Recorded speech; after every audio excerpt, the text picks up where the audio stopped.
Welcome students. बात करेंगे real and apparent wait की। सबसे पहले हम थोड़ा सा डिस्कस करते हैं कि हमारे पास वेट क्या चीज है। स्टूडेंट्स, वेट जो है जैसे कि हम जानते हैं एक फिजिकल क्वांटिटी है जो कि हम एक वेट मशीन जिस तरह से हमारे पास होता है स्प्रिंग बैलेंस, उसके जरिए हम इसकी मेजरमेंट करते हैं। यानी कि with the help of spring balance जो है वो आप वेट को मेजर कर सकते हैं। किसी भी ऑब्जेक्ट का जो वेट है वो मेजर किया जा सकता है। अब हमारे पास वेट जो है उसका मतलब कि वो होता क्या है और वो किस चीज का नाम है। तो हम ये जानते हैं स्टूडेंट्स कि हमारे पास अगर हम अर्थ की बात कर रहे हैं स्टूडेंट्स, तो अर्थ के अराउंड जो है उसकी एक ग्रेविटेशनल फील्ड है। यानी कि वो फील्ड जिसके अंदर ग्रेविटी जो है वो एक्ट करती है। और ग्रेविटी क्या है स्टूडेंट्स? जिस एक फोर्स है जो कि हर बॉडी को अपने सेंटर ऑफ मैस यानी कि अर्थ के सेंटर की तरफ जो है वो अट्रैक्ट करे। यानी कि कोई भी बॉडी जो कि अर्थ के ऊपर लाई करती है या फिर अर्थ की सरफेस के ऊपर लाई करती है, वो जो है वो उसके ऊपर एक ग्रेविटेशनल पुल लग रही है जिसे हम कहते हैं जी।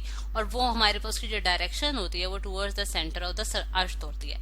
अच्छा, अब अगर हम देखें स्टूडेंट्स की वेट जो है वो हमारे पास क्या होगा, यानी कि डब्ल्यू जो है वो हमारे पास एक पुल है जो कि अर्थ एक्ट कर रहा है उसके ऊपर, जो और किसी भी ऑब्जेक्ट के ऊपर। बिल्कुल इसी तरह कि अगर हमारे पास यानी कि वो फोर्स, हम ये कह सकते हैं कि हमारे पास वेट जो है किसी भी ऑब्जेक्ट का उतना होगा जितनी उसके ऊपर फोर्स ऑफ ग्रेविटेशन एक्ट कर रही होगी। ठीक है, यानी कि अगर वो अर्थ के ऊपर पड़ा हुआ है तो अर्थ की ग्रेविटेशनल पुल के मुताबिक उसका वेट जो है वो एक्ट करेगा। ठीक है, अच्छा, ग्रेविटेशनल पुल के मुताबिक होगी फोर्स ऑफ ग्रेविटी। ठीक है, अच्छा, यहाँ मैं इसकी जगह फोर्स ऑफ ग्रेविटी लिख देती हूँ। ठीक है, GRAVITY। ठीक है, अच्छा, अब इसी तरह अगर हम देखें स्टूडेंट्स, अगर यहाँ तो मैंने अर्थ की बात की, अगर हम मून की बात करें तो मून पे भी इसी तरह होगा कि जितनी मून की ग्रेविटेशनल पुल होगी उतना ही उस ऑब्जेक्ट का वेट होगा मून के ऊपर।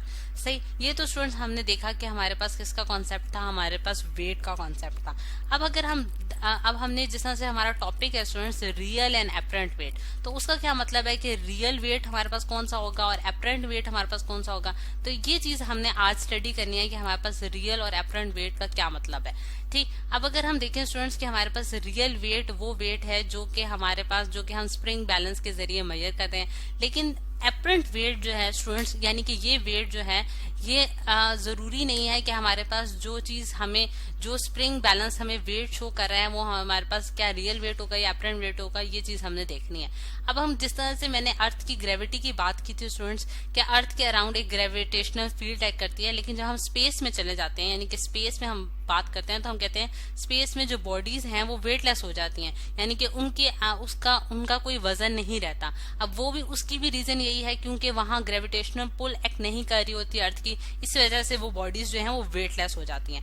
अब हम यहाँ बात करेंगे, हम 4-5 केसेस डिस्कस करेंगे जिसके जरिए हम रियल और एपरेंट वेट को समझने की कोशिश करेंगे। सबसे पहले हम देखते हैं स्टूडेंट्स कि एक केस हम स्टडी करेंगे कि मेरे पास एक, जिस तरह से यहाँ मैं एक बैलेंस बनाने लगी हूँ, ये मेरे पास एक स्प्रिंग बैलेंस है स्टूडेंट्स, यानी कि ये हम कुछ इस तरह से ड्रॉ कर लेते हैं कि ये हमारे पास इस पे स्केल की रीडिंग्स हैं और इस पे मैं एक वेट हैंग कर दूंगी। ठीक है, अब ये वेट जो है स्टूडेंट्स, इसको मैं जो है इसका जो वेट है वो डाउनवर्ड डायरेक्शन में कर रहा होगा और उससे मैं W से डिनोट करूंगी। और इसको मैंने अटैच जिसके साथ किया स्टूडेंट वो एक स्प्रिंग है। ठीक है, यानी कि उसको मैं ग्रीन कलर से शो करने जा रही हूँ। ये जो ग्रीन है ये हमारे पास एक स्प्रिंग है और उसको मैंने एक वेट उसके साथ मैंने हैंग कर दिया। अब जैसे कि हम जानते हैं स्टूडेंट कि जब हम स्प्रिंग के साथ कोई भी वजन अटैच करते हैं तो उसमें एक स्ट्रेच प्रोड्यूस होता है जिसे हम क्या कहते हैं, टेंशन। यानी कि जो खिंचाव उस स्प्रिंग के अंदर प्रोड्यूस हुआ है उसको हम टेंशन का नाम देते हैं। और टेंशन जो है स्टूडेंट्स वो वेट के हमेशा ऑपोजिट एक्ट कर रही होती है। अब अगर हम ये जो मेरे पास पूरा एक सिस्टम है स्टूडेंट्स, इसको एट रेस्ट की पोजीशन पे देखती हूँ मैं, एट रेस्ट। ठीक है, यानी कि एट रेस्ट का क्या मतलब है, ये मेरे पास केस नंबर 1 है जो मैं स्टडी करने जा रही हूँ। केस नंबर 1 में क्या है कि ये जो मेरे पास पूरा सिस्टम है ये एक इसकी सराउंडिंग्स में जो भी चीज है वो मतलब कि हमने इसको मूव नहीं करवा रहे, हम इसको एक स्टेबल पोजीशन पे रखे हुए हैं। ठीक है, जब ये स्टेबल पोजीशन में होगा स्टूडेंट्स तो इसके ऊपर जो फोर्सेज एक्ट कर रही होंगी वो क्या होंगी हमारे पास, उसको हम किस तरह से लिखेंगे। जिस तरह से मैं देखती हूँ T minus W is equal to MA, और M है हमारे पास क्या है, फोर्स। यानी कि ये चीज मेरे पास क्या है, फोर्स फोर्स यानी कि force F is equal to ma according to Newton second law हमने पढ़ रखा है। तो जो तमाम फोर्सेज इसके ऊपर एक्ट कर रही हैं वो किसके बराबर है, T माइनस W के। अब यहाँ मैंने T को पॉजिटिव लिखा है और W के साथ मैंने नेगेटिव साइन डाला है। इसकी क्या वजह है वो भी मैं आपको बता देती हूँ। स्टूडेंट हमारे पास एक्सिस हैं यानी कि x और y एक्सिस, ठीक है। अगर हम y एक्सिस की बात करें तो अपवर्ड डायरेक्शन में पॉजिटिव y एक्सिस होता है और डाउनवर्ड डायरेक्शन में हमारे पास नेगेटिव y एक्सिस होता है। इसी तरह हम जो राइट साइड पे x एक्सिस पे जो हम टर्म्स लेते हैं वो पॉजिटिव x एक्सिस में आ जाती हैं हॉरिजॉन्टल पोजीशन में, और इसी तरह नेगेटिव x एक्सिस जो है वो इसकी लेफ्ट साइड पर आ जाएंगी टर्म्स, ठीक। तो ये अकॉर्डिंग टू अगर हम इसके देखें एक्सिस के तो हम देखते हैं कि t जो है वो पॉजिटिव y एक्सिस की डायरेक्शन में है और W जो है वो नेगेटिव y एक्सिस के डायरेक्शन में। इसी वजह से मैंने उसका नेगेटिव साइन डाला है क्योंकि ये हमारे पास एक वेक्टर क्वांटिटीज हैं। T और W दोनों हम न्यूटन में मेजर करेंगे और ये टोटल फोर्स जो है वो ma के बराबर होगी है, यानी कि इस सारी जो हमारा सिस्टम है इसमें कौन कौन सी फोर्सेज एक्ट कर रही हैं, ठीक। अगर हम देखें स्टूडेंट्स कि ये at the state of rest है, यानी कि फोर्स इसके ऊपर एक्सटर्नल कोई फोर्स एक्ट नहीं कर रही, यानी कि दो ही फोर्सेज हैं, एक T और एक W।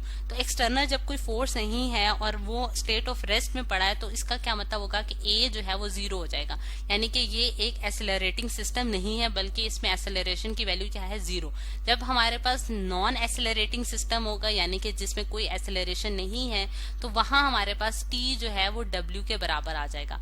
T जब W के बराबर आ जाता है स्टूडेंट्स तो इस केस में हम ये कहते हैं कि हमारे पास जो एपरेंट वेट है वो रियल वेट के बराबर है, यानी कि इस केस में हमारे पास जो स्प्रिंग बैलेंस है वो हमें एग्जैक्ट वेट देगा जिसे हम रियल वेट का नाम देते हैं। और एपरेंट वेट हमारे पास क्या होता है स्टूडेंट्स, यानी कि जो वेट के ऑपोजिट जो फोर्स एक्ट कर रही होती है, यानी कि इस केस में जो हम देख रहे हैं कि हमारे पास जो खिंचाव हो रहा है स्ट्रिंग के अंदर प्रोड्यूस वो हमारे पास ऑपोजिट टू द वेट है। अगर हमारे पास टेंशन जो है वो वेट के बराबर है तो इसका मतलब है कि इस केस में रियल और एपरेंट वेट क्या है, आपस में बराबर है और हमें स्प्रिंग बैलेंस के जरिए एग्जैक्ट वेट की वैल्यू मालूम हो रही है, ठीक है। अब सेकंड केस में हम स्टूडेंट्स एक्सेलरेटिंग सिस्टम्स की बात करेंगे। सेकंड है एक्सेलरेटिंग सिस्टम में, और एक्सेलरेशन जो प्रोड्यूस कर रहे हैं हम लोग, यानी कि अब मैंने क्या किया है, अब सेकंड केस में हम क्या करें, इस पूरे सिस्टम को उठा के, यानी कि ये हमारे पास स्प्रिंग बैलेंस और साथ वेट को उठा के हम एक लिफ्ट के जरिए ऊपर लेके जा रहे हैं, ठीक है। लिफ्ट जो है वो जिस तरह से आप देखते हैं कि चीजों को उठाने के हमारे काम आती है, एक मशीन है, ठीक है। लिफ्ट के जरिए मैं इस पूरे सिस्टम को अपवर्ड डायरेक्शन में मूव करा रही हूँ, ठीक है। तो अब मैं जो दूसरा केस लेने लगी हूँ, लिफ्ट मूविंग अपवर्ड, ठीक है। अब अपवर्ड डायरेक्शन में हम एक्सेलरेशन प्रोड्यूस कर रहे हैं, उसमें ए एक्सेलरेशन के जरिए ये पूरा सिस्टम जो है हम इसको अपवर्ड डायरेक्शन में ड्रैग कर रहे हैं। अच्छा, अब अगर जब हम इसको ऊपर लेके जा रहे हैं तो हमारे पास कौन कौन सी फोर्सेज एक्ट करेंगे वो भी हम लिख रहे हैं, T minus W is equal to ma, बिल्कुल उसी तरह जैसा कि हमने पहले केस में लिखा था। लेकिन इस केस में एक्सेलरेशन जो है वो एग्जिस्ट कर रही है, इसलिए मैं उसकी वैल्यू 0 नहीं लूंगी, ये एक मूविंग सिस्टम है, ठीक। अब अगर हम देखें स्टूडेंट्स की यहाँ जो T की वैल्यू निकलती है वो क्या होगा कि W को मैं अगर राइट साइड पे ले जाऊं तो T प्लस ma हो जाएगा। इस केस में अगर आप एपरेंट वेट को देखें तो हमारे पास इस केस में जो हमें एपरेंट वेट नजर आएगा, यानी कि जो वेट हमें एपरेंट वो होता है स्टूडेंट जो कि एक्चुअल नहीं होता लेकिन हमें दिखाई दे रहा होता है। तो इस केस में अगर हम देखें तो वो W प्लस ma है, यानी कि उसमें इजाफा हुआ है, यानी कि रियल वेट में एक इजाफा आया है। और कितना इजाफा आया है, ma टर्म का इजाफा आया है, यानी कि उसमें एक वैल्यू एड अप हो गया जो कि ma के बराबर है। अब इसी चीज को आसान अल्फाज में हम इस तरह से भी समझ सकते हैं स्टूडेंट्स की, जैसा कि मैंने बताया आपको कि हमारे पास एपरेंट वेट वो वेट होता है जो कि जिस तरह इस केस में हमारे पास टेंशन है, ठीक है। और टेंशन जो है यानी कि वो W प्लस ma के बराबर है, यानी कि जो खिंचाव इस स्प्रिंग में महसूस किया जा रहा है वो वेट प्लस ma के बराबर आ गया। जब आप इस पूरे सिस्टम को लिफ्ट के जरिए ऊपर लेके जाएंगे तो इस स्ट्रिंग में जो है एक तो खिंचाव वेट की वजह से प्रोड्यूस होगा और दूसरा खिंचाव जो उसमें एक चीज टर्म ऐड हो रही होगी वो इस पूरे सिस्टम का जो है वो मूव करना भी है, जो कि उसके ऊपर जो फोर्स लग रही है, जिस फोर्स के जरिए हम इस पूरे सिस्टम को मूव कर रहे हैं वो F is equal to ma के बराबर आ रही है। तो इस वजह से वो टर्म जो है वो उसमें एड अप हो गया और हमें जो है वो उसकी वैल्यू में एक इंक्रीज नजर आया है, ठीक। अब अगर हम एक और केस लेते हैं कि इसी जो है थर्ड केस जो हम स्टडी करने जा रहे हैं जिसमें हमने लिफ्ट को ऊपर नहीं लेके जा बल्कि लिफ्ट को हम नीचे लेके जाएंगे, ठीक है। यानी कि हम थर्ड केस डिस्कस कर रहे हैं जिसमें हमारे पास जो लिफ्ट है वो डाउनवर्ड डायरेक्शन में मूव करेगी। अब थर्ड केस स्टूडेंट्स हम डिस्कस कर लेते हैं। थर्ड केस में हम ये देख रहे हैं कि हमारी जो लिफ्ट है उसको हम मूव कर रहे हैं इन द डाउनवर्ड डायरेक्शन, ठीक है, डाउनवर्ड डाउनवर्ड डायरेक्शन। अच्छा, अब अगर जब हम लिफ्ट को डाउनवर्ड डायरेक्शन में मूव कराएंगे स्टूडेंट्स, यहाँ जिस तरह से अगर मैं लिफ्ट को डाउनवर्ड डायरेक्शन में मूव कराऊं तो उस केस में हमारे पास जो वेट, जो एपरेंट वेट होगा हमारे पास क्या होगा, उसकी हम इक्वेशन लिखते हैं, यानी कि W, यहाँ मैं ब्लू कलर से लिख देती हूँ equation, W minus T is equal to M A. यानी कि इस केस में हमने क्या किया है कि वेट में से टेंशन को माइनस कर दिया है, क्योंकि जब हम डाउनवर्ड डायरेक्शन में मूव कर रहे होंगे स्टूडेंट्स तो हमारा जो वेट है वो प्रोमिनेंट हो जाएगा और उसमें से हम जो है टेंशन को जो है वो माइनस करेंगे, और एम ए जो है हमारे पास नेट फोर्स जो होगी, क्योंकि डाउनवर्ड डायरेक्शन में एक्ट करी है इस वजह से हमने उसके साथ जो है वो एम ए लिख दिया है, यानी कि ये हमारे पास नेट फोर्स है। अब अगर हम एपरेंट वेट की वैल्यू कैलकुलेट करना चाहें, यानी कि टी की वैल्यू हम एक साइड पे रख देते हैं स्टूडेंट्स और बाकी टर्म्स को हम दूसरी साइड पे लिखते हैं, तो हमारे पास जो एपरेंट वेट आ रहा है यानी कि टी जो है वो क्या शो कर रहा है, एपरेंट वेट शो कर रहा है। ठीक, एपरेंट वेट, और ये हमारे पास जो है ये हमारे पास क्या था, रियल वेट। अब अगर आप इक्वेशन को देखें स्टूडेंट्स तो हमें ये मालूम होता है कि इस केस में जब हम लिफ्ट को डाउनवर्ड डायरेक्शन मूव करते हैं तो रियल वेट में से एम ए टर्म जो है वो माइनस हो रही है, यानी कि W माइनस एम ए। तो इसमें हमें क्या होगा कि हमें जो हमारा जो स्केल पे जो रीडिंग आएगी वो रियल वेट से कम आएगी, यानी कि उसमें कुछ वैल्यू जो है वो डिक्रीज हो जाएगी। और कितनी वैल्यू डिक्रीज हो जाएगी, एम ए वैल्यू डिक्रीज हो जाएगी, यानी कि हमें जो चीज है, हमारा जो ऑब्जेक्ट है वो हल्का महसूस होना शुरू होगा। और ये इस तरह से स्टूडेंट्स हम एक और केस भी स्टडी कर सकते हैं, यानी कि जो फोर्थ केस है हमारे पास, लास्ट केस जो कि हम स्टडी करना चाह रहे हैं वो है फ्रीली फॉलिंग ऑब्जेक्ट्स के लिए, यानी कि ऐसी बॉडीज जो कि एक्सेलरेशन ड्यू टू ग्रेविटी की वजह से मूव करती हैं, उन्हें क्या हम कहते हैं, फ्रीली फॉलिंग ऑब्जेक्ट्स। अगर फ्रीली फॉलिंग ऑब्जेक्ट्स देखें, क्योंकि हम उससे जो लिफ्ट है वो डाउनवर्ड डायरेक्शन मूव करेगी with acceleration due to gravity, इस केस में हमारे पास ए जो है वो जी के बराबर होगा। तो हम क्योंकि डाउनवर्ड डायरेक्शन में मूव कर रहा है ऑब्जेक्ट, तो इस वजह से ये वाली इक्वेशन यूज करें। इस वाली इक्वेशन को एज इट इज मैं यहाँ उतार लेती हूँ, W minus T is equal to M A. और यहाँ से अगर हम एपरेंट वेट की वैल्यू निकालें, यानी कि T is equal to W minus M A, और A क्योंकि G के बराबर होगा फ्रीली फॉलिंग ऑब्जेक्ट्स के लिए, तो इस वजह से मैंने उसकी वैल्यू को रिप्लेस करूंगी विद A को G की जगह लिख दूंगी। और W की वैल्यू भी हमें पता है क्योंकि वेट है और W हमारे पास mg के बराबर होता है, उसकी भी वैल्यू हम इसमें इंडल्ज कर देते हैं, तो हमारे पास क्या आ जाएगा, mg माइनस mg। ठीक है, mg माइनस mg, और ये हमारे पास दोनों टर्म्स कैंसिल हो जाएंगी क्योंकि सिमिलर टर्म्स हैं, और हमारे पास जो एपरेंट वेट आ रहा है यानी कि जो टेंशन आ रही है स्ट्रिंग में वो क्या आ जाएगी, 0 आ जाएगी।